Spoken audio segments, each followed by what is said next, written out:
Bonjour à tous et bienvenue sur le podcast de Bye Bye Patron, le podcast qui traite d'investissement et de pognon pour pouvoir virer son patron. Aujourd'hui, grosse première avec une interview. En effet, j'ai eu le plaisir de m'entretenir avec Ronald. Ronald qui était en équipe de France de judo et qui, en dehors des tatamis, a pu expérimenter presque tous les modes d'exploitation en immobilier. Dans cet épisode, il nous raconte son parcours, ses erreurs et ses conseils. Jingle.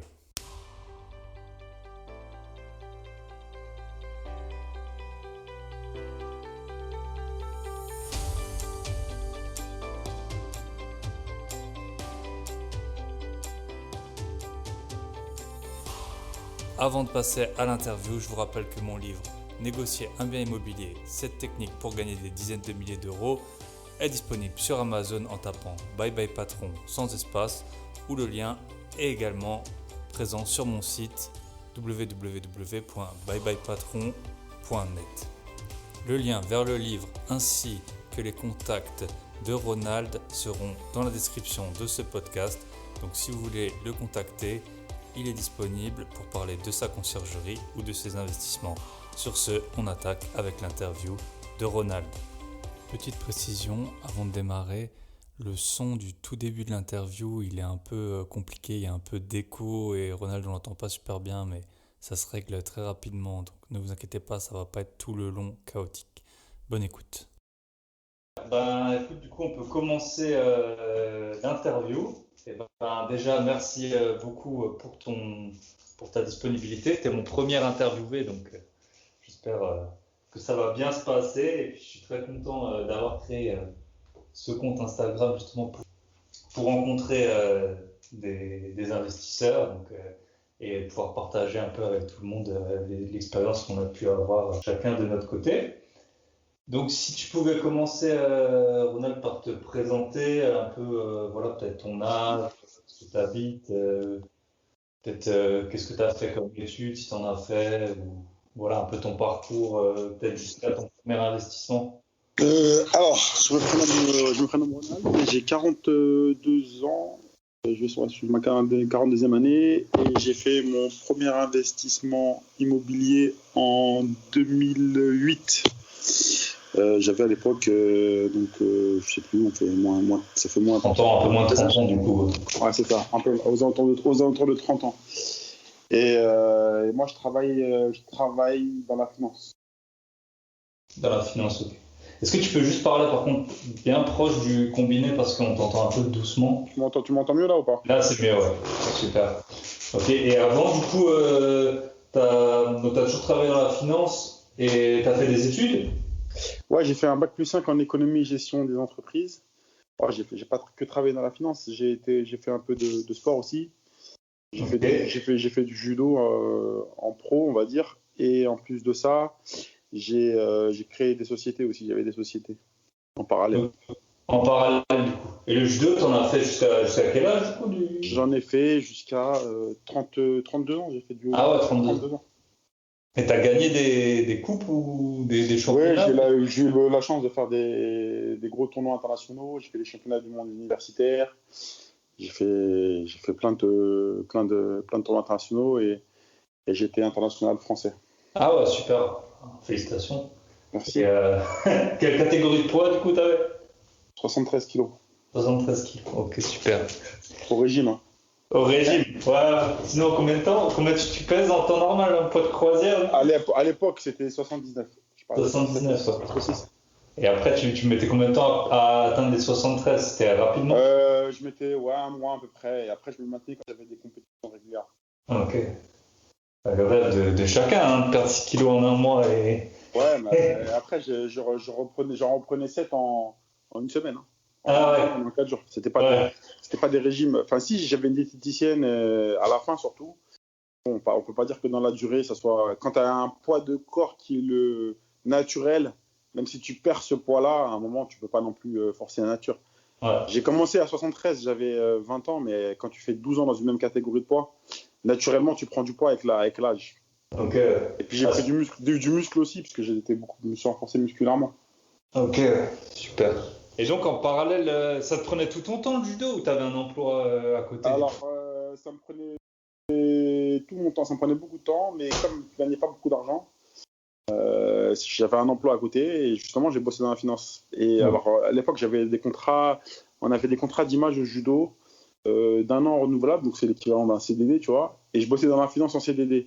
Et mon premier achat immobilier, je l'ai fait, j'étais en CDD de partout en fin de compte. J'avais des bons revenus. Ok. Enfin, j'avais un revenu de 3 000, 3 500 euros à l'époque. Mais il y avait aucune certitude que je gagnerais ce revenu l'année d'après. Ah ouais. Donc j'ai emprunté en CDD. Ok. Et les banques, ça leur a pas posé de problème? Alors, dans ces cas-là, j'ai fait marcher le réseau et c'est un investissement immobilier locatif. Donc, moi, j'habitais encore chez mes parents à l'époque, chez ma mère du moins. Et la banque, sur le réseau, le directeur d'agence, c'était un judoka. Okay. Il connaissait les situations des judokas, il connaissait mon niveau, il connaissait les situations des judokas qui se renouvelaient avec des contrats tous les ans, etc. Et le fait que ce soit un investissement locatif, d'ailleurs j'avais des loyers qui payaient l'intégralité de mon taux d'emprunt, ça m'a permis d'emprunter. Je pense que si c'était ma résidence principale, il ne me l'aurait pas prêté, mais là, dans ce cas-là... Comme tu avais le loyer en face... et que j'avais pas de charge de l'autre côté. Ok. Voilà. Et donc ça, c'était en 2008? Alors ça, c'était en 2008 et c'était un emprunt pour une... moi, j'ai grandi, je suis dans un secteur universitaire et j'ai fait un emprunt pour... À la base, je voulais emprunter pour acheter un studio ou un F2 dans ma zone là, où je suis là. Moi, je suis en banlieue est parisienne. Et je voulais acheter un appartement pour les étudiants parce que je me suis dit, il y aura toujours des étudiants. Mais le prix du mètre carré était trop élevé. Donc, au final, je sais pas, à l'époque, ça devait être 2003. C'était le prix du mètre carré pour une petite surface. Ça devait être 2000 ou 2200 euros, je crois. Et pour une grande surface, c'était 2300 euros. C'était plus cher même pour une grande surface? C'était quasiment plus cher pour une petite surface qu'une grande surface. Ok. Le prix du mètre carré. Donc, à un moment, je vais voir une amie à moi. Je dis, putain, je vais acheter un studio, ça, je vais toujours louer. Je dis, putain, par contre, ça me fait chier parce que le prix du mètre carré, il est plus cher pour une petite surface qu'une grande surface et tout. Elle me dit, non, mais ici, tu peux faire de la colocation. Et là, c'est ma copine qui m'a donné le tilt. Ok. Et donc, je suis parti, j'ai monté un projet type avec 3 chambres pour un 80. Ah ouais, 3 chambres tout de suite, du coup. 3 chambres, ouais, 3 chambres tout de suite. J'avais l'apport. J'avais de l'apport. J'avais les frais de notaire d'apport. Ok. Donc, j'ai apporté les frais de notaire et j'ai fait une colocation qui m'a apporté à l'époque... que je vais pas vite te dire de bêtises, à peu près entre 7 et 10% de rentabilité brute. Ok, ouais. Donc au moins ça tournait tout seul, quoi. Ça tournait tout seul. Ça quand t'avais les charges, tout ça, oui. Ok. Et t'avais cherché longtemps pour trouver une colocation ou... Enfin, je veux dire, le bien en lui-même, t'avais cherché longtemps ou c'était une fois que t'as su que tu voulais... Je passais tous les jours. Ok. Je voyais les biens. Il y en avait plusieurs à ce moment-là. Ok. Et puis c'était 2008, il y avait de la place encore pour la colocation, je suppose. Il y en avait pas trop. Enfin, parce que maintenant il y a pas mal de villes où la colocation c'est un peu saturé. À l'époque, c'était pas. Il y a 10, on parle de ça, c'était en 2008. Ah. Ouais. C'était pas. Ça, on parlait pas comme ça. Déjà, il n'y avait pas les réseaux. C'est ça, il y avait pas YouTube et tout. Hein, ouais, exactement. Il y avait les réseaux sociaux, il n'y avait pas de ça. Et en fin de compte, c'était vraiment développé qu'en Angleterre. Moi, j'avais des potes à moi qui étaient à la fac, qui eux étaient partis étudier en Angleterre et qui étaient en colocation. Ouais, et du coup ça t'a un peu... Voilà, ça plus C'était quoi, t'as une amie à toi qui t'a conseillé du coup C'était une camarade de classe. Ok, ouais. Ah ouais, la colocation ça peut marcher très bien, tout ça. Et tout. Ouais. Et voilà comment ça a fait le déclic pour faire de la colocation. Alors j'ai fait une très belle chose sur la colocation. J'avais trois colocataires. Et tu vois, moi je voulais louer des étudiants. Finalement, c'était même pas des étudiants, c'était des jeunes travailleurs dans le secteur. Okay, ouais. J'avais une étudiante et 2 jeunes travailleurs dans le secteur. Et j'ai l'étudiante qui s'entendait pas dans la colocation, qui s'entendait pas très bien avec les autres colocataires, des autres colocataires des gens du Nord. Parce que je pense qu'ils étaient manqués d'hygiène et de propreté. Donc elle n'est pas restée longtemps, elle est restée 6 ou 7 mois. Okay. Et puis après, mon modèle qui était juste magnifique au départ, il s'est avéré... Avec 3 locataires, ça marchait bien, avec 2... et voilà, et donc au final, j'ai recherché un locataire. T'as cherché un souillon. Voilà, et mes colocataires qui étaient en place m'aidaient pas trop, en fin de compte. Là, forcément, je venais, il était sale, que j'avais des rendez-vous, il n'était jamais disponible. Parce que c'était bien à 2, quoi. Je commençais à rentrer dans un bourbier.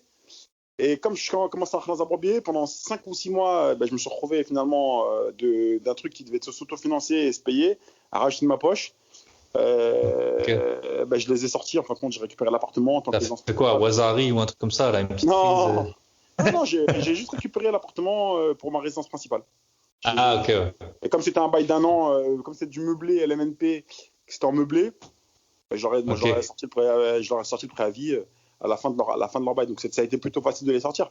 Mais ils m'ont quand même fait perdre un peu de temps et un peu d'argent. Ouais, c'est ça, forcément. Mais bon. Après, c'est jamais on prend le loyer théorique x12 et puis c'est ce qu'on va rentrer. Et puis on prend le remboursement x12 et c'est le seul argent qu'on va sortir. Il y a toujours des imprévus. Donc c'est clair. Et cet appartement, tu l'as encore? Cet appartement, je l'ai encore et je suis dedans à l'heure où je te parle. Ok. Il a eu plusieurs fonctionnalités. Enfin, il a changé entre temps. Enfin, ouais. Déjà, j'ai fait des travaux et puis ça a changé. Ça a commencé par la colocation. Après, je l'ai récupéré en résidence principale, comme je l'avais fait, puisqu'au final, je m'étais marié et puis j'étais un enfant. Donc, je me suis dit qu'il était vivre dans un lieu. J'avais un lieu qui était super. Donc, je me suis dit, vas-y, je vais vivre dedans, quoi, finalement. C'est ce que j'ai fait. Et puis après, au final. L'appartement, après, je l'ai quitté et je l'ai mis en location courte durée. Donc, un grand appartement, du coup, tu l'as mis en... Ça a fait colocation au départ, après ça a fait résidence principale, et après c'est devenu une location courte durée, le même appartement. Et courte durée par chambre, tu louais ou tu louais tout l'appartement? Alors non, je louais tout l'appartement, mais le modèle par chambre était jouable aussi. Ouais. Et quelle surface il fait à peu près? 80 mètres carrés. Okay. Et tu logeais combien de personnes du coup? Du coup, je proposais entre 4 et 6 personnes. Ok, ah ouais, ça va, du coup, ils avaient de la place, quoi. Parce que parfois, t'as des 6 personnes à 40 mètres carrés, quoi, ça arrive, donc... Ouais, non, alors, en fait, j'ai des grandes chambres, j'ai des chambres d'entre 10 et 12 mètres carrés. Donc, j'ai 3 chambres, et donc tu peux mettre 2 personnes, ça fait 6 personnes éventuellement, et si jamais j'avais aussi un clic-clac dans la salle à manger. Ok, ouais. Donc, avec une grande salle à manger. Et juste après, au niveau peut-être quand t'as 6 personnes, c'est peut-être au niveau où j'ai qu'une salle de bain. Donc là, ça devient. Ouais, du coup, après, ça commence sinon à faire la file le matin. Ouais, ça c'était mon premier investissement immobilier, mais c'était pas le seul. Ok. Donc j'en ai fait un autre, mais dans une chose différente, parce que comme je t'ai dit, j'avais quand même des bons revenus, le fait d'avoir quand même si j'avais une situation en CDD, et au final, les impôts me sont retombés dessus. Et là, j'ai pris le choix de faire une défiscalisation immobilière. Alors, est-ce que c'est un bon choix ou un mauvais choix? Je suis pas passé par inconscient. C'est à toi de nous le dire, ça. Ouais, alors je sais pas. Dans mon cas, ça n'a pas été forcément un bon choix. Après, il faut avoir dans la durée, parce que la durée, c'est tout ce que ça implique. Alors, moi, j'ai décidé d'investir dans les Outre-mer, sans passer par un conseiller en gestion de patrimoine. Et à l'époque, justement, c'était la loi Cellier, où il y avait un abattement de 25% du prix du bien étalé sur 9 ans. Ok. Mais sur la Cellier Outre-mer, c'était non pas 25%, mais 40% du prix du bien étalé sur 9 ans. Et c'était un bien neuf? Il fallait que ce soit un bien neuf? Il fallait que ce soit un bien automatiquement neuf. Donc moi, j'ai acheté dans une résidence, dans une ancienne résidence hôtelière, où ils vendaient des biens à la découpe. Okay. C'était des espèces de, on va dire, des espèces de petites villas, à 140 000 € à l'époque, les petites villas. Et moi, j'ai décidé d'acheter, comme je ne pouvais pas acheter les petites villas, parce que c'était vraiment bien, parce que c'était pas neuf, j'étais obligé d'acheter dans un immeuble, il y avait 2 immeubles qui étaient construits, et j'ai décidé d'acheter dans un des immeubles de la résidence. Ok. Qui donnait sur ces petites villas. Qui donnait vue sur mer. Ok, bah cool. Donc, et tu connaissais un peu l'endroit? Alors, je connaissais pas l'endroit proprement dit. Je connais l'île, je la connais parce que je suis originaire de là-bas. Okay. L'endroit, je connaissais pas proprement dit plus que ça, mais en toute transparence, c'est un membre de ma famille qui faisait le terrassement de l'immeuble. Donc tu étais sûr que l'appartement il était là, parce que je sais qu'il y a eu un peu des magouilles où les gens ils ont acheté des métropoles. Moi, je me redéplacerais quand même, mais après comme il faisait le terrassement, mon oncle, j'avais une visibilité de l'appartement et de la construction c'est ça. Au fur et à mesure, dès que je demandais, quoi. Ok. Et du coup, t'as pas surpayé par rapport, parce que parfois les... Non, alors je vais t'expliquer. Pour le même bien, au même étage, moi le bien je l'avais acheté 196 000 €. On va parler de chiffres aussi, parce que c'est important d'avoir des chiffres. 196, j'ai dû payer peut-être 196, 198, je sais plus, dans ces eaux-là, bon, à 1 000 ou 2 000 € près. pour le même bien, sur le même étage, sur le même palier, il y avait un conseiller en gestion de patrimoine, ils vendaient le même bien, même surface, c'était un bien de 60 mètres carrés avec une surface de 15 mètres carrés. Le même bien, il le vendait 230 000 euros. Là, le mec qui a acheté en face, il l'a surpayé. Ok, ouais. Parce que le conseiller en gestion de patrimoine, il faut savoir que quand il vous vend un défisque, lui, c'est entre guillemets, c'est un vendeur immobilier. C'est que le promoteur lui donne un certain nombre de biens à sortir pour lui. Il va te dire effectivement, quand tu as le prix du bien, en fonction, comme c'est une défisque sur le prix du bien, il va te dire que étalé sur 9 ans sur le prix du bien, ça va te permettre de réduire ça, mais tu payes dans ton prix, ça inclut la commission du vendeur. Ouais, voilà. Et généralement, le mec de la défisque, c'est le vendeur. Ouais, c'est lui, mais en fait. Malgré ça, tu vois, le bien, moi, je l'ai payé 198 000 euros, mais on dit que l'immobilier, c'est une des bonnes affaires, mais ça prend pas toujours de la valeur. Moi, le mien, il a pas pris de la valeur, il en a perdu même. Je viens de le vendre. La défisque s'était arrêtée en décembre de l'année dernière. Okay. Alors là aussi, j'ai connu moult problèmes. Moult rebondissements. Est-ce que tu l'exploitais comment, l'appartement, du coup? Alors, en fin de compte, la personne qui m'avait vendu le bien, la fille qui était sur la vente, elle avait quitté l'agence de promotion. C'est une connexion de mon oncle. Et elle, celle qui me trouvait moyennant, je sais plus, 150 ou 200 euros, je le versais, celle qui m'envoyait les dossiers des personnes susceptibles de prendre le bien et rentrant dans le cadre. Parce que dans la défisque, il faut savoir que la personne ne faut pas qu'elle gagne trop d'argent. Il y a un plafond de loyer. Il y a un certain nombre de critères à respecter. Ok. Et donc, ça s'est bien passé pendant 7 ans. Et puis, la 8e année, j'ai choisi une personne qui ne m'a pas payé pendant 1 an, avec laquelle je suis en procédure judiciaire. Ouais. Et t'avais pas d'assurance J'avais pas pris d'assurance loyer impayé. Okay. C'était une erreur. Donc après, quand j'ai sorti la personne, parce que j'avais sorti la personne, j'ai remis quelqu'un pendant 1 an et là j'ai pris une assurance loyer impayé. Ok. Et bien sûr, elle a payé. Quand tu as l'assurance, les gens ils payent et quand tu l'as pas, ils payent pas. C'est ça, mais c'est parce que derrière, déjà, ça me coûtait un peu, je te cache pas, alors après, on fonctionnait à l'économie, mais ça me coûtait déjà un peu cher finalement. Parce que moi, j'avais un loyer qui était plafonné à entre 750 et 800 euros et moi j'avais un crédit de 1100 euros. Donc à chaque fois, je rajoutais quand même 300 ou 400 euros de ma poche que je donnais pas aux impôts, ok. Mais quand même, c'est quand même une somme, tu vois. Et si je commence à prendre l'assurance loyer impayé, je pense que je devais peut-être rajouter 50 ou 100 euros encore de ma poche. Ouais, c'est ça. Et puis c'est ça, les charges, tout ça, ça commence à vite cumuler. Donc quand on fait un projet immobilier, faut vraiment tout prendre en considération. Faut pas oublier les charges, faut pas oublier la taxe foncière. Ça fait beaucoup. Ouais, c'est ça, plus la mise en location. Moi, en fait, dans mes calculs, alors je sais pas si c'est pour tout le monde pareil, mais le remboursement de l'emprunt, c'est environ 70 ou 75% de l'argent que je sors sur une année, quoi. Quand je fais les comptes, si après je rajoute la taxe foncière, les petits entretiens, la gérance et tout, on peut vite compter à 25% de plus en fait que. Ouais, ça va vite, ça va très vite. Parce qu'au début, t'as plein de gens, ils font leur calcul, je loue 500, je rembourse 500, ça me coûte 0. Non, mais si tu loues 500 et que tu rembourses 500, ça va forcément te coûter de l'argent à un moment ou à un autre, quoi. Donc, ok. Et du coup, tu l'as vendu là, tu l'as vendu à quel prix? Tu parles des choses qui fâchent. Alors, au tout début, donc moi j'ai besoin de sortir rapidement parce que j'ai besoin de récupérer la trésorerie. Ça aussi, il faut pas oublier que dans une vente de biens, il y a le facteur temps qui marche, qui fonctionne. Donc si vous voulez vendre un bien, ça dépend si vous voulez vendre le bien vite ou pas, l'estimation. Donc tu vois, la personne qui avait acheté son bien à 230 000 euros à l'époque, en face du mien, vendait le sien 175 000. Donc tu vois, déjà ça fait une sacrée perte. Ouais. En gros, c'est un peu ce qu'il a gagné sur les impôts, quoi. Exactement. Ouais. C'est à peu près ça. Parce que attention, on parle d'économie d'impôt au prix du bien. Comme je dis, c'est un bien qui était aux alentours de 200 000 euros, est allé sur 9 ans à 40%. Tu fais vite le calcul, quand tu fais 4 fois 2. Ouais, ça fait 80 000 euros. Ouais, exactement. T'as compris. Donc ça fait, t'as économisé 8 500 euros d'impôts par an. Ce n'est pas rien. Ouais, bien sûr. Moi, je payais plus tout ça d'impôts. Donc, à voir parce que j'ai un report entre le delta de l'économie d'impôt et de ce que je devais payer d'impôt. Okay. Donc, typiquement, on a dit qu'on était à peu près à 8 500 euros d'économie d'impôt. Mais moi, comme je devais peut-être aux impôts peut-être 4 000 euros, tous les ans, j'étais capable de reporter 4 500 euros d'impôt. Okay. Et ça, c'est étalé sur 5 ans. Donc là, j'ai vendu ma défisque, je sors de la défisque, mais pendant les 5 prochaines années, j'ai encore T'as encore genre 20 000 euros exactement. peut-être. Exact, c'est exactement ça. Donc là, on verra, on fera le calcul. Après, j'ai quand même remboursé une partie du capital. Et bien sûr. Le bien. Alors, au départ, quand j'ai vendu le bien, j'avais quelqu'un. Et donc, je reviens sur ce que je te dis parce que je pars un peu dans tous les sens. Donc, le bien en face, comme c'est des défis, très souvent, il faut faire attention parce que quand il y a des immeubles comme ça, des défis, tout le monde sort en même temps. Parce que la défi, ça va en même temps. Ouais, c'est ça.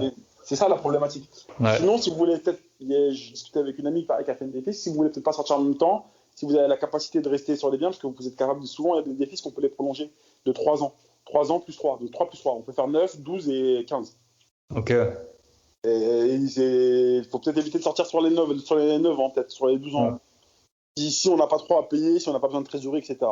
Donc moi, le monsieur qui avait acheté l'appart en face humaine, il a vendu 175 000 euros, il n'était pas sorti à 175 000 euros.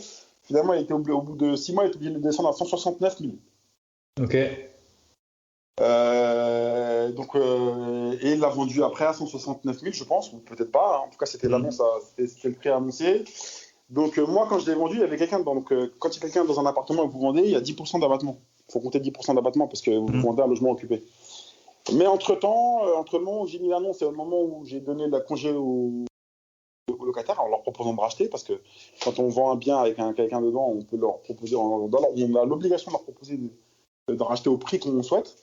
Le locataire est sorti. Donc il y a quelqu'un j'ai eu des appels.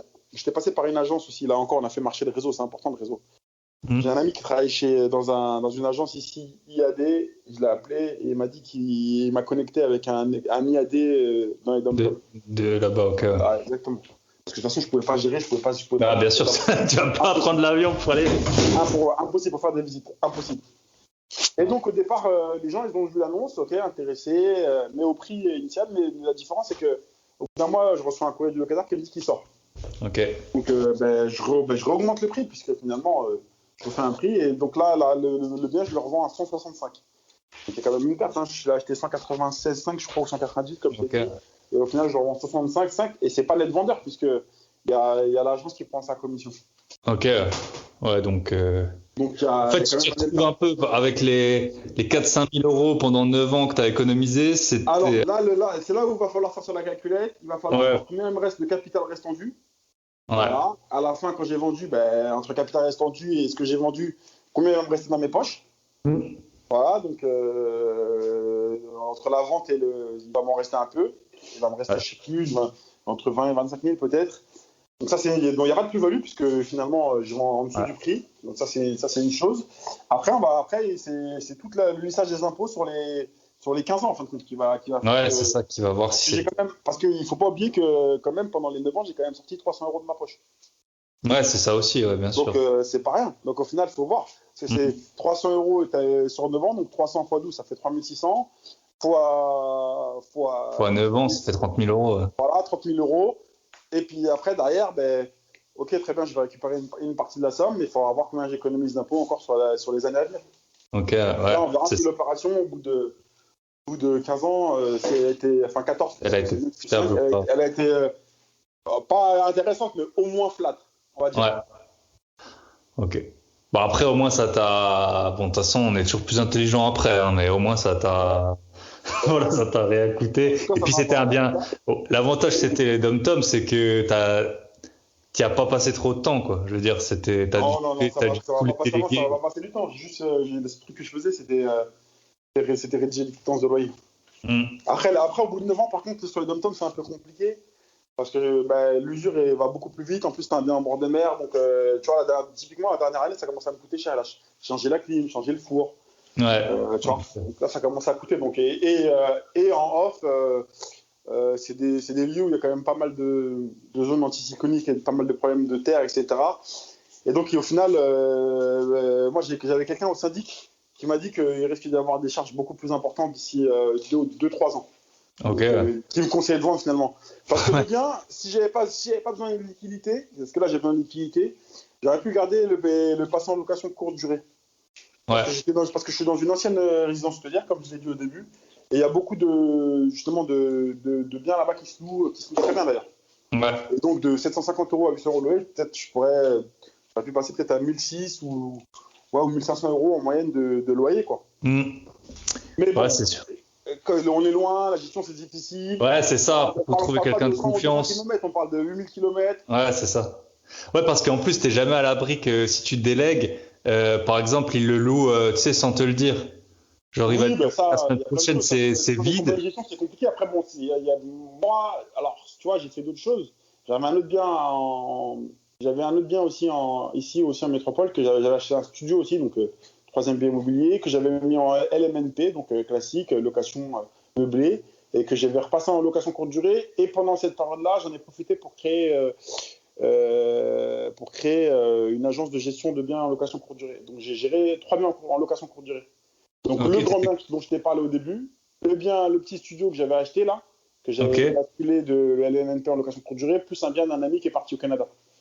Et donc lui, tu vois, on avait un système où il avait visibilité sur son calendrier, sachant que je passais par Booking et Airbnb. Et donc là, j'ai traité la location courte durée avec des rentabilités. Alors et lui, je lui prenais peut-être 20 ou 25%, je crois, de charge, mais lui, il n'avait rien à gérer. Et tout était transparent. Et même carrément, ce qu'on faisait, c'est je lui louais, était versé directement sur son compte. Et moi, je lui mettais des factures de gestion. Comme ça, il me reversait le montant. C'était plus simple. Ouais, bien sûr. Parce que moi, j'avais pas la statut pour pouvoir encaisser des loyers. Oui, c'est ça. Ouais, j'ai aussi un concierge sur un bien et ça se passe exactement de la même façon. Moi, je reçois l'argent. Voilà, et puis, j'ai fait une conciergerie, comme ça, toi, le propriétaire, il a une totale transparence de qui est dans son bien. Et puis, c'est beaucoup plus transparent, c'est beaucoup mieux. Voilà. Ouais. Par contre, c'était ton compte, non? Tu avais un compte Airbnb à ton nom, c'était pas ton ami, c'était pas le compte de ton ami moi, j'avais 2 comptes Airbnb, j'avais un pour chaque bien, et après pour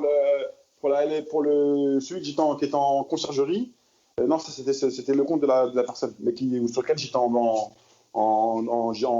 tu sais, sur Airbnb, tu as une espèce de gestion conjointe, donc il m'avait mis en deuxième. Pour accepter les réservations, répondre, etc. Mais bon, après, une fois que sur Airbnb, Booking, je l'ai mis sur Booking aussi. Après, tu peux faire pas mal de messages automatisés. Même des fois, j'étais en vacances sur la conciergerie, j'envoyais les gens faire le ménage et puis les clés, il y avait des boîtes à clés, il y avait des choses qui se faisaient. Ok. T'avais des boîtes, c'était des gros immeubles ou t'avais les boîtes à clés? Parce que c'est toujours un peu critique, quoi. Alors, moi, j'avais des boîtes à clés, mais les boîtes à clés, je les mettais dans les boîtes aux lettres. Ok, tu laissais la boîte aux lettres ouverte, tu mettais la boîte à clés. Exactement, j'avais une technique de boîte aux lettres avec aimant. Ok, punaise, c'est malin, c'est vrai que j'ai jamais pensé. Ouais, alors après, c'est pas j'ai d'autres amis à moi qui font peut-être mieux, je pense que c'est mieux, C'est ce serait les connectés, là. Connectés, exactement. Ouais. Parce que comme ça, tu vois le nombre de va-et-vient que tu as dans ton appartement en plus. Ouais, c'est ça, mais après la clé connectée, c'est difficile de la mettre à l'extérieur. Enfin, je veux dire, si t'es dans une grande copropriété, tu vois. Alors, encore une fois, ça dépend. Moi, je sais pas si j'étais pas sur des grandes propriétés. Mais tu vois, typiquement aussi, ça veut rien dire parce que moi, l'appartement que je gérais en conciergerie, il y a eu plusieurs problèmes et au final, il a arrêté. Mon ami, il a arrêté parce que la propriétaire d'en face, ça lui créait des problèmes. Ok. Il y avait quoi comme problème? Il y avait des trucs un peu. Marrant. Je pense. J'ai été convoqué au commissariat. Ah, carrément, ouais. Ouais, pour du proxénétisme. Bravo. De mineurs. C'est pas moi. Ah, de mineurs en plus. Non, c'est pas moi. Moi, j'ai loué l'appartement. Ouais, je sais. Et donc, mais par contre, c'est très chaud parce que quand tu peux vite être associé à de la complicité dans ces trucs-là, tu vois. Ouais, c'est ça. Dès que tu touches l'argent alors là, il a fallu prouver que moi, je connaissais pas la personne, que j'avais rien à voir là-dessus. Après, c'est ça l'avantage de passer par les plateformes. Des fois, on se dit, ouais, c'est bien, en direct, ça évite des frais, mais à force les plateformes, l'avantage, c'est que vous avez, parce que typiquement, l'appartement, après, il avait été laissé en piteux état. La plateforme, elle a remboursé en totalité. Ouais. Et derrière, le fait que moi, j'étais passé que par une plateforme, les échanges montraient que j'avais rien à voir avec la personne, quoi. Parce que quand j'étais donné les. Quand t'as donné les clés, tu l'avais vu au moment de la remise des clés ou... Je l'avais vu, ouais, mais après, tu vois, quand j'étais au commissariat pour voir la personne, il m'a montré des photos de femmes, j'ai jamais vu cette personne-là. En fait, c'est quelqu'un d'autre qui avait récupéré les clés. Voilà, quelqu'un qui a récupéré les clés. Ouais. Ah ouais, punaise. Ouais. Et je pense franchement, quand tu fais du Airbnb, tôt ou tard, alors peut-être tu le sais pas à chaque fois, mais tôt ou tard, c'est sûr que t'as des prostituées. Ouais, ça arrive. Je pense que après, maintenant, avec le temps, t'as vu, c'est pareil. C'est encore une fois, t'as des messages ou t'as des profils où tu. Ouais. Tu vois, après, à un moment, tu décides. Moi, il y a 2-3 trucs qui font que maintenant, j'ai décidé. Je pense qu'il faut toujours s'en tenir. Quand il y a un doute, il n'y a plus de doute. Ça, c'est ma première, ça, c'est ma première chose. Donc ça, c'est typiquement, tu vois, au tout départ, c'est triste à dire, mais quand on vient en Martinique, j'ai une personne qui m'a pas payé pendant 1 an.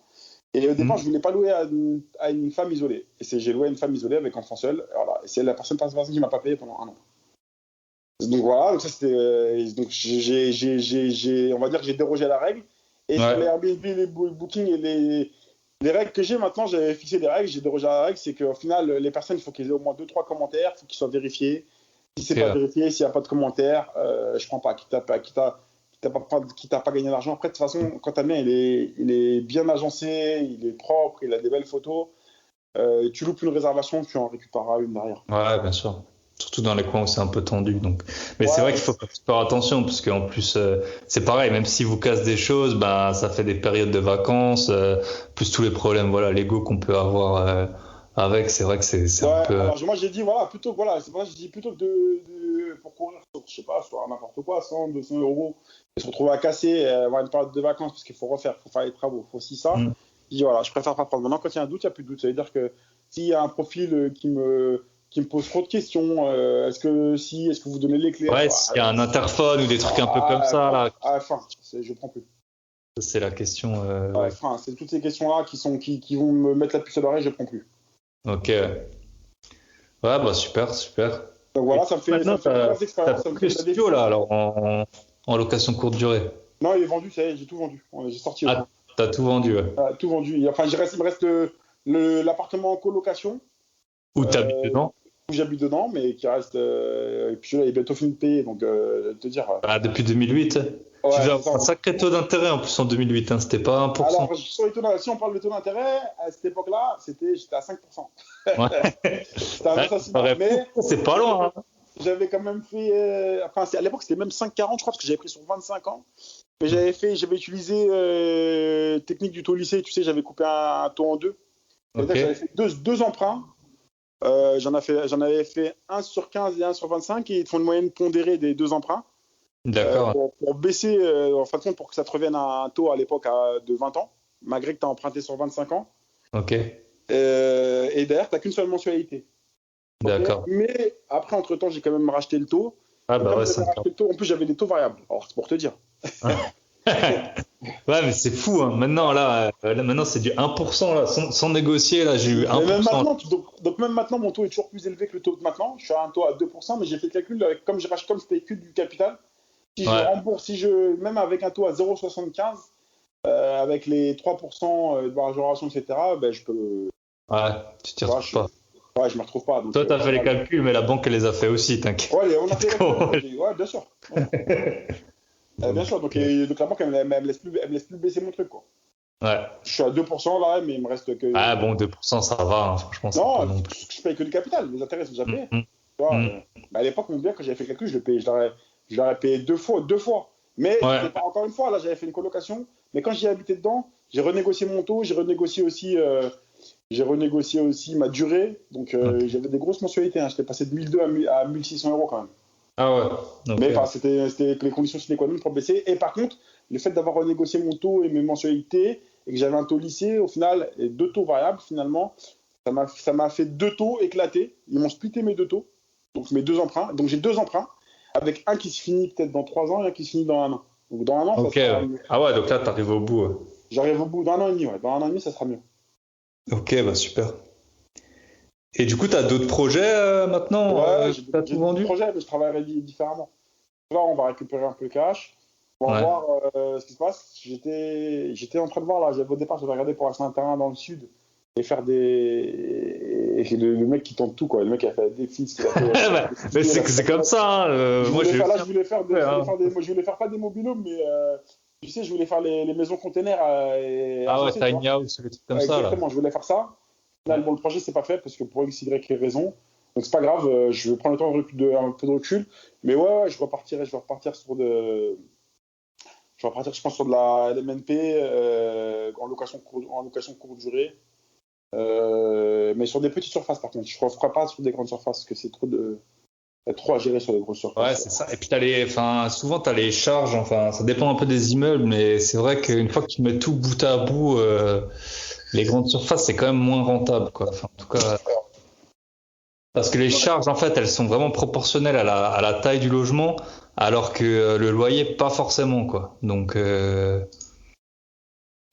pour moi, enfin, en tout cas, l'expérience que j'en ai, c'est que c'est pas toujours, les grandes surfaces, c'est pas toujours évident. Non, c'est pas évident.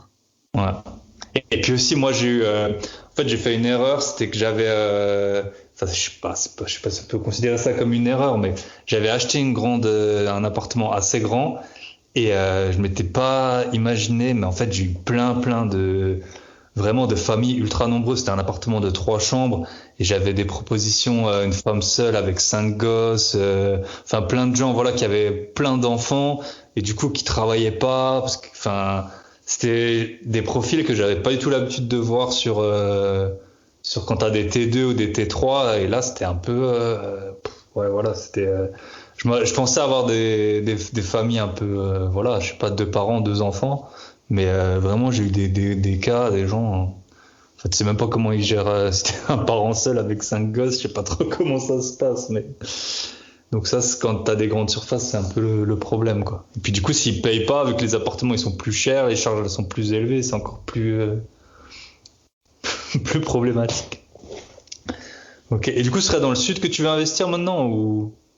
Du coup, ouais, les chances que j'ai investi dans le sud parce que j'ai trouvé une région dans le sud où le prix du mètre carré reste encore relativement raisonnable. Puis je commence à connaître, donc j'y vais là, tu vois, régulièrement. Okay. Donc je vois, et là, pour le coup, je trouve le prix du mètre carré encore raisonnable par rapport à la banlieue parisienne, parce que moi je suis issu de la banlieue parisienne. Et je trouve que le mètre carré est très cher ici. Ah, bien sûr. En fait, les taux bas, ça fait. C'est l'effet qui se coule. Hein. Ouais. Les taux bas, ça fait augmenter le prix de l'IMO. Il faut faire attention parce qu'il y a plein de critères qu'on oublie encore, qu'on ne prend pas en considération. C'est l'inflation. Enfin, moi, je travaille dans la finance, donc je sais un peu de ce que c'est, mais bon. Et même l'inflation, c'est de l'inflation immobilière, parce que c'est pareil. Ouais, parce que toi, on parle d'inflation de 1 ou 2%, mais dans plein de marchés immobiliers, l'inflation, c'est pas 2%, c'est 5% ou 10%. Voilà, c'est ça. Le prix des biens, il a pas augmenté de 1 ou 2% tous les ans, quoi. Donc, au final, alors c'est vrai, à chaque fois on dit l'immobilier c'est la valeur sûre, ça prend toujours de la valeur. Par la Martinique, là, toujours en Martinique, je vous ai prouvé que ça prenait pas toujours de la valeur. C'est pas toujours le cas. Des fois même ça reste flat. Hein. Ouais. Après, l'avantage qu'il y a, effectivement, si tu as capitalisé une partie de la somme, si tu peux moi, c'est pour toi. Voilà, si tu es en location, ça t'a permis de récupérer au moins cette somme-là. Hein. C'est déjà pas si mal. Et puis après, il y a plein d'autres. Enfin, on n'a rien sur rien. C'est qu'à partir du moment où on décide d'aller dans l'investissement, il y a du risque, quoi. Bien sûr. Il y a le risque d'impayé, il y a le risque de dégradation, il y a le risque. Il y a plein de risques. Et ça n'existe pas. Enfin, rentier, en immobilier, c'est un mot. Mais ça reste qu'un mot. Ouais, bien sûr. En tout cas, c'est jamais passif comme on veut bien. Voilà, exactement. C'est jamais passif comme on nous laisse croire. Ah, bien sûr, c'est sûr. Le levier, de toute façon, il est dans les deux sens, quoi. T'as du levier à l'achat, mais en même temps, voilà, si t'achètes, je sais pas, 30 000 euros d'actions, à la fin, au pire, t'as perdu 30 000 euros. Si tu mets 30 000 euros d'apport dans un projet à 300 000, ton risque, il est de 300 000, il est plus de 30 000, quoi. Donc, exactement. C'est un vrai effet, c'est un vrai levier. Donc, ça, c'est sûr. Vrai levier. Mais ouais, et puis oui, l'inflation, par contre, elle est peut-être pas sur les biens, mais moi je vois sur mes assurances, la propriétaire non occupant. Alors ok, c'est pas cher, c'est 10 euros par mois, mais ça monte tout le temps, quoi. Là ouais. Elle a pris 2 euros, genre c'est passé de 10 à 12 euros. Quand tu fais de 10 à 12, ça fait pas 1%. Ça fait 20%. On est d'accord. Ouais, c'est fou. Parce que moi, je me dis, quand j'ai un locataire où j'ai pas de soucis, tu te dis, bon, est-ce que je lui augmente son loyer? Tu sais, t'as l'index des loyers, mais déjà qui est très faible. Tu te dis, je lui augmente ou pas, il me fait pas de problème, voilà. Mais après, toi, en fait, les charges que t'as en face, elles augmentent, quoi. Que ce soit les charges de copie ou les. Et même si on a un locataire, c'est dur à dire. Faut être très distant. Moi, j'essaie d'être très distant avec le locataire. Et c'est ce qu'il faut. Même si la personne est très sympa, parce que derrière, ça reste du commerce, au final. Et c'est bête, hein, 1 euro en immobilier, c'est 1 euro, quoi. Parce que les charges cachées, les frais cachés, comme tu le dis, la PNO, les charges, s'il y a un ravalement d'immeuble qui tombe, etc. Les impôts aussi, la taxe foncière, tous les ans, elle monte. Hein. Ouais. Faut pas croire, hein. Ouais, c'est ça. Elle augmente pas de 1% non plus. Hein, donc au final, un bien qu'on a estimé rentable, c'est pareil. Parce que c'est pareil, à chaque fois, il y a des écarts de langage que je trouve dommageable. Très souvent, on dit ouais, ma rentable brute, c'est ça, la rentabilité de mon bien, c'est ça. En réalité, la rentabilité d'un bien, c'est du début jusqu'à la fin. Et quand je dis à la fin, c'est jusqu'à la sortie du bien, jusqu'à la vente du bien. Ouais, c'est vrai. On calcule, parce que les gens confondent rentabilité brute, rentabilité nette, taux de rentabilité interne, parce que le tri, ce qu'on ne parle jamais. Voilà. Et pareil, il y a ce qu'on appelle une valeur actuelle nette, donc une vanne aussi, et un bien, alors la rentabilité du bien se calcule de l'achat jusqu'à la vente du bien. C'est ça. Là, vous direz, voilà, plus les loyers, voilà, vous direz, voilà, j'ai englobé tout ça, et le bien, ma rentabilité d'un bien a été de temps. C'est pas parce que rentabilité brute, les formules basiques de loyer divisé par 12. Ouais, loyer x 12 divisé par combien t'as payé, ça se passe jamais comme ça. Ça permet de te faire une idée, mais ce sera jamais ça. Et puis le notaire, c'est pareil, les frais de notaire, si t'as beau avoir 10% de rentabilité brute, si tu vends au bout de 1 ou 2 ans, t'inquiète pas que les frais de notaire ils vont bien impacter justement ta... Les frais de notaire, il faut les inclure dedans aussi. Ouais, c'est ça.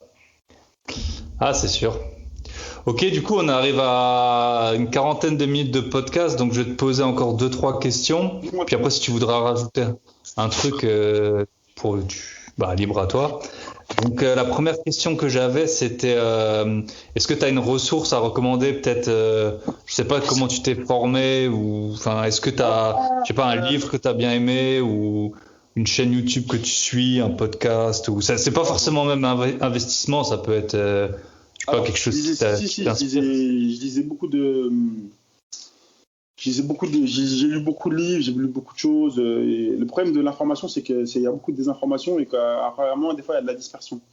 Donc, ce que je vais recommander, par contre, c'est quand vous faites un choix, allez sur une niche. Si vous décidez sur la location courte durée, allez sur la location courte durée. Si vous êtes sur la location MNP, allez sur la MNP. Si vous êtes sur la colocation, allez sur la colocation. Parce que c'est bien, à chaque fois, on dit la diversification, mais quand on se diversifie, on se disperse. Je ne suis pas sûr que ce soit très beau. Il faut aller sur une niche, choisir après un support. Il y aura des livres, il y en a plein. Je ne vais pas conseiller le livre à proprement dit parce que voilà. Mais derrière, une fois que vous avez décidé ça, voilà, maîtrisez votre sujet. Et voilà. Et à partir de ce moment-là, quand on va sur cette niche-là, on s'informe. Et là, sur la niche, on essaie de trouver tous les leviers qu'on peut avoir sur cette niche. Je pense que c'est ça. Parce que moi, j'ai tout fait. Hein. Moi, j'ai fait des pistes, les colocations, on a vu. Durée, les MNP, voilà. Et non, je pense qu'à un moment, il faut se fixer sur une niche. Moi, j'ai testé toutes les niches. Maintenant, je sais s'il y en a une qui va m'intéresser. Alors, on peut faire une double niche. On peut faire une colocation en location courte durée. Mais c'est pareil, il faut maîtriser son sujet. Et il y a beaucoup de gestion. Donc, pour moi, c'est ça. Et après, une fois que vous avez décidé d'aller sur une niche, après, il y a des supports, des podcasts. Il y a énormément de choses que vous pouvez trouver. Ouais, c'est vrai que c'est un peu... c'est pareil quand vous trouvez une ville rentable. Au bout d'un moment, parfois on se pose la question, est-ce que je dois changer de ville si par exemple, je sais pas, il y a une grosse usine qui risque de fermer ou quelque chose comme ça. Mais en même temps, vu que c'est une ville rentable et que ça tourne, parfois il vaut mieux, en tout cas les premiers biens, c'est pas la peine de se diversifier. Non, c'est pas 2 ou 3. C'est pareil si vous avez à gérer des choses, si vous avez, je vais dire une bêtise. Typiquement, si vous avez un problème de plomberie dans deux biens, si les 2 biens sont à côté, vous utilisez le même plombier. Donc votre réseau est le même. C'est ça. Ouais. Si vous avez un bien qui est à 300 km, vous allez trouver où le plombier. Vous ne connaissez pas. Voilà. Exact. Ouais, c'est ça. C'est un très bon conseil. Ok. Et est-ce que tu as encore une erreur que tu as fait, donc tu voudrais mettre un peu en garde les auditeurs ou quelque chose? Bon, on a parlé déjà des prostituées, les femmes seules, les gars dégueulasses. Ouais. Les erreurs, je les ai un peu toutes citées. Alors, en dehors il y a le taux d'intérêt. Il y a un truc qu'on n'a pas parlé sur le taux d'intérêt. Ce qui est très important. Alors, le seul truc que je vais dire, c'est la base, et je pense que c'est le plus important, c'est le prix du bien. Franchement, il faut se fixer sur le prix du bien. Jamais se dire, ouais, mais ça va valoir tant parce qu'il y a un métro qui va arriver, un truc, nanana, ou parce que ma rentabilité, ça va être tant. Fixez-vous un prix du bien. Il faut toujours acheter un prix du bien en dessous du marché. C'est dur, hein, c'est pas facile. Ouais, mais voilà, il faut toujours chercher à acheter un prix du bien en dessous du marché quitte à négocier, quitte à qu'il y ait des travaux. Même s'il y a des travaux, justement, c'est quand il y a des travaux. Mais voilà, parce que c'est l'investissement, voilà, le mot investissement, c'est à la base, donc c'est au début. Et c'est là, si votre investissement va être rentable ou pas, ça va être dès le début. Donc c'est ça le plus important. Et moi, typiquement, voilà, l'erreur que j'ai faite, c'est genre, j'ai peut-être, par la méconnaissance du marché des dom-tom, acheté, pas un bien surévalué, mais voilà, j'ai pas acheté en dessous du marché. Donc finalement, je ressors à un prix un peu plus bas que j'avais payé. Et après, sur les autres biens que j'ai achetés, un peu en dessous du prix du marché pour X, Y raison. Et au final, que ce soit le studio, il a été un peu mieux vendu, même s'il n'a pas doublé ou triplé. Il a été un peu mieux vendu de 8 ans de détention, alors qu'il s'est rien passé de spécial, quoi. Ouais, c'est ça, la bonne affaire, c'est toujours à l'achat, en fait. Et après, si tu as bien acheté, tu peux tout déléguer. On peut mettre un coup de propre, on peut rénover, mais c'est à l'achat que ça se fait. Ah, parce que les gens, ils pensent parfois trop souvent que, je sais pas, ils vont trouver le pigeon ou quoi, mais non, il n'y a pas de... On dit tous les matins, il y a un pigeon qui se lève, mais il va pas aller... C'est pas pour ça qu'il va aller chez vous, donc vous vendrez toujours au prix du marché. En fait, tu vends... Maintenant, surtout avec les sites, c'est hyper facile de voir... Exact, tout va plus vite. La vélocité d'une information, ça va beaucoup plus vite. Après, les opportunités d'achat peuvent se faire pour X, Y raison. Moi, j'avais besoin de vendre mon bien rapidement en marketing parce que j'avais besoin d'utilité. J'aurais peut-être pu attendre un peu plus longtemps ou un an, mais voilà, la personne qu'ils ont acheté, je pense qu'elles ont fait une affaire quand même, voilà, puisque par rapport au prix initial acheté. Ouais. Mais d'ailleurs, moi, c'était pour une raison. Après, il y a plein de raisons pour que des biens aient besoin d'être vendus vite. Ça peut être des divorces, ça peut être des successions où les gens ne s'entendent pas, ou ci ou ça. Je pense que là-dessus, si vous avez un agent immobilier, il ne faut pas avoir peur de passer par un agent immobilier, même s'il prend ça comme. Lui, ouais, bien sûr. D'avoir des diagnostics, d'avoir plein de choses qui vont faire... parce que c'est un professionnel, donc il aura les assurances, etc. Mais surtout, quand vous avez un agent immobilier, il faut peut-être poser plein de questions. Pourquoi il vend, le vendeur? Et lui, il va peut-être vous donner l'information qui va peut-être vous donner la puce à l'oreille. Ouais. C'est des gens qui ont une mutation, c'est des gens qui divorcent, c'est une succession, c'est ci, c'est ça. Et là, vous allez peut-être aussi avoir une marge de négociation. Voilà, c'est cet intermédiaire-là, même si vous avez l'impression que vous donnez de l'argent, vous ne lui donnez pas de l'argent inutilement. Si vous prenez le temps de pousser l'information et de négocier, bien sûr. Ouais, et puis lui, il aura déjà fait un travail en amont sur le prix souvent, parce que les particuliers, quand ils vendent tout seuls, il y en a qui sont complètement en dehors des réalités, quoi. Non, puis il y a un boulot qui est fait. Donc moi, typiquement, l'agent IAD qui a vendu mon bien en Martinique, il a rédigé l'annonce, il a tout fait. Moi, il y a quelqu'un qui m'a appelé en direct, qui a trouvé mon adresse, qui m'a dit ouais, je vais visiter le bien. Je dis écoutez, moi je suis pas aux Antilles. Il me dit non, mais je peux aller voir directement le locataire, je vais pas loin. Je dis non, moi il y a un monsieur passé par lui avec la locataire. En plus, ça se passe pas super bien. Après, avec l'agent immobilier, j'avais été très clair. L'agent immobilier m'a dit si c'est quelqu'un qui vient directement par toi, mon pourcentage à la vente, il va baisser. Au final, la personne, elle pensait qu'elle allait économiser peut-être, je sais pas moi, 4 ou 5 000 euros, 6 000 euros. Ok, peut-être que c'est une visibilité de son côté, mais à la base, déjà, c'est moi qui les paye, c'est cet argent-là. Ouais. Enfin, c'est pas la personne. Effectivement, sur le bien global, ça sort, mais bon, moi, je le ressors parce qu'il y a un delta entre le net vendeur et le prix de vente. Mais c'est surtout que moi, par exemple, quand je suis été chez notaire, il a dit tout ce qui est diagnostic, etc., voilà, ça, c'est assuré par l'agent immobilier avec ses assurances et tout. Donc, c'est quand même une garantie pour les deux. Bien sûr. Ouais, ils travaillent pas pour rien. Ils ont beaucoup de défauts, les agents, mais ils travaillent pas pour rien. Ouais, et sur des documents à fournir aux vendeurs. Donc moi, je vais vous dire, dont notamment, typiquement, il a demandé à l'acheteur une caution, ouais. Donc voilà. Ah ouais, un dépôt de garantie. Dépôt de garantie, toutes ces choses-là. Que j'aurais pas forcément demandé moi, parce que j'ai pas l'habitude de vendre, j'ai plutôt l'habitude. Ouais, c'est ça. C'est ça. C'est quand on fait le on a d'ailleurs refusé un acheteur qui voulait pas donner le dépôt de garantie. Ok. Ah bah ça met quand même un peu la puce à l'oreille. Ouais, par contre, on a trouvé que le dépôt de garantie était trop cher. Nous, non. Ouais, parce que d'ailleurs, c'est quand même, si vous vendez un bien, par exemple, et qu'il n'y a pas de dépôt de garantie, que la personne, pour X ou Y raison, refuse, c'est quand même 3 mois de perdu. 3 mois, c'est quand même. Le temps, c'est de l'argent. Voilà, bien sûr. Oui. Surtout si tu as d'autres projets derrière, ça te fait rater un peu. Ok, bah super. Est-ce que si les gens ils veulent te contacter, il y a un moyen que tu préfères, ou je sais pas, par exemple, pour parler.